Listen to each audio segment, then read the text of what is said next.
বন্ধুরা সব শেষ।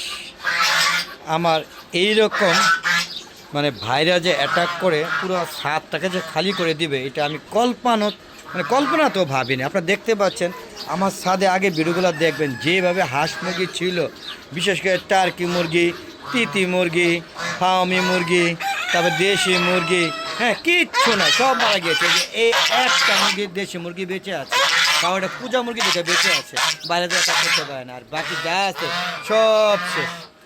আসসালামু আলাইকুম রহমতুল্লাহি আবরাকাতুহু।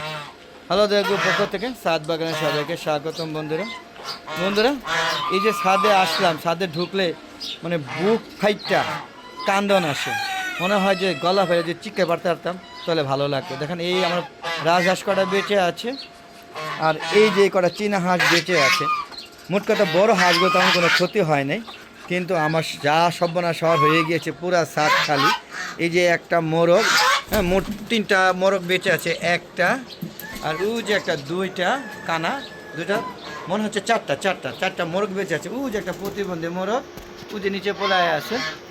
আর দেখেন পুরা ছাদ খালি, দেখবেন পুরা ছাদ জুড়ে টার্কি মুরগিগুলো ছিল, একটাও নাই, সব শেষ। একে আল্লাহ পাক সব নিয়ে গিয়েছে।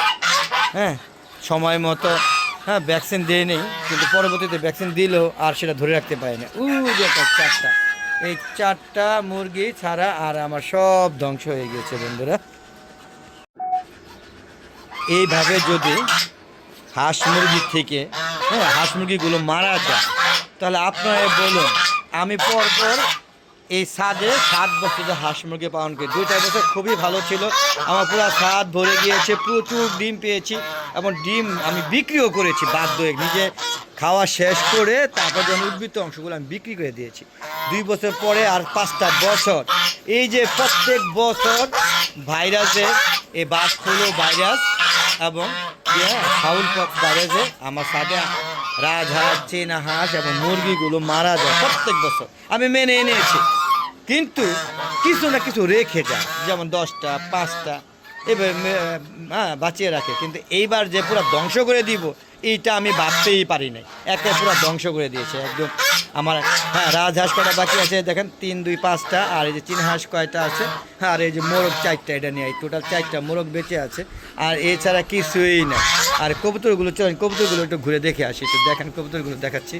এই দেখেন কবুতরগুলো, ওই যে বাজ পাখি এসে কবুতর নিয়ে যায়।